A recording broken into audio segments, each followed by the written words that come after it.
Hey guys, I wanted to bring another episode your way. So, this one's very important to me because failure should never be an option unless if you truly need to fail, but then even then, you have to pivot and move forward. So, let's get on this episode. This episode is about failure and pushing forward. What happens next? So, let's talk about it.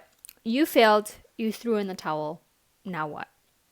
Well, what you need to think about first, actually, before you talk about failure is this actually failure? Or is this you kind of like giving yourself self doubt and, going through emotions like, oh, I failed, oh, this is not happening? Or did you actually truly fail? And if you actually did truly fail, then let's talk about this list I have for you guys that will help you through this. So we need to figure out basically what happens next. We need to look at what happened. You need to assess the situation, how it went wrong. If you're a business owner and just money was not coming in and you tried for 3 years, okay, what happens next? What did you do wrong? Did you not hire a team fast enough? Did you want to become a content creator, but you were not pumping out content like you were supposed to? What was it that went wrong? And what can we do next? So, first of all, if you think this episode is going to help someone you know, please share it. We love spreading joy here and we love spreading lists. So, any way I can help anyone that's in your life, please spread this episode, share it, post it, repost it, whatever you have to do, give it some love. Or if you actually just want to vent below, like comment below and just vent like what's going on in your life and let's just talk about it because I'm here to listen as well. I've been through life, but it doesn't mean you have to necessarily go through hardship just as hard as I did. So let's do the first thing on the list right here. So what I have written down is feel it, but don't dwell. So it's okay to feel frustrated and disappointed. That is human nature. It is in all of us. Let yourself process it. Please give yourself time to process it. Like the amount of times I failed and how many times I would like sit on my bed and cry. And I would probably cry for a couple weeks, whatever. Sobbing in my bed. I don't want to come out. I make my mom grab me vanilla ice cream. But you know what? When I'm done dwelling on it and I'm done crying about it and I'm done feeling frustrated, I flip my attitude, right? So, Cherry Brat has an attitude. I'm going to flip it. Let's get it together, right? Because we have things to do. We need to be independent beaches. So, we have stuff to do. Okay? And for you men out there, you guys have shit to do too. So, get up. Let's flip the attitude. That would be your first step. So, really actually just kind of feel it out, like just go through it. Go through the motions. Second step is figure out what went wrong. So, was it the preparation for what you were trying to do? Was it the execution? Did you not have the money to do it? Was it an external factor like money? Was it, hey, did I not have a team fast enough? Hey, I tried to open up this business, but I didn't grow my team fast enough, so I wasn't able to. Oh, okay. It was a squirrel.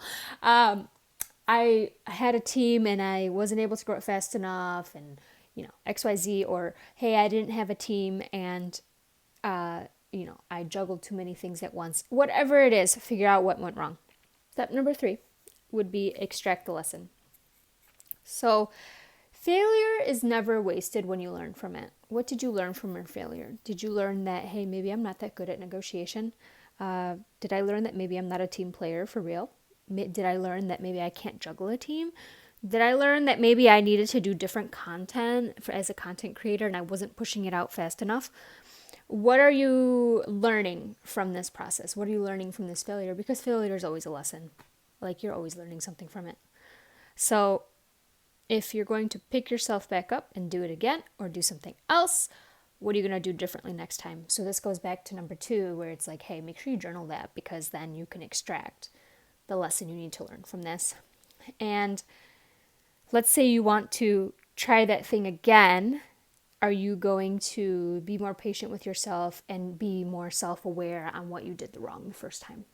Build resilience. This is a big one because before I ever attempted to do anything in adolescence, content creating, business starting, whatever, weightlifting, because I was a scrawny little girl, skinny, like whatever. I built resilience if you don't have resilience, this is a good way to start. So, the most successful people fail many times, like a lot of times. Amazon wasn't a first time thing, eBay wasn't a first time thing. Boutiques weren't a first time thing. It takes time. And what sets you apart is that you keep going. So, if you keep going and build resilience and have grit, right? Grit would be your courage and pushes you forward. You might just do all right. It's crazy to me because it's like, I think sometimes people forget to build resilience after something bad happens, and then they kind of go into like that woe is me type feel. And I think that really is unfortunate because you need to process your emotions, right? You can't just go into something new, like I said. And you need to process your emotions and then build resilience. Take the lessons, pivot, or do it again. Start the journey again, whatever you have to do. Mr. Beast didn't just get his Amazon show in like the first try. He had to start content somewhere. He had to pivot his content somehow. You know what I'm saying?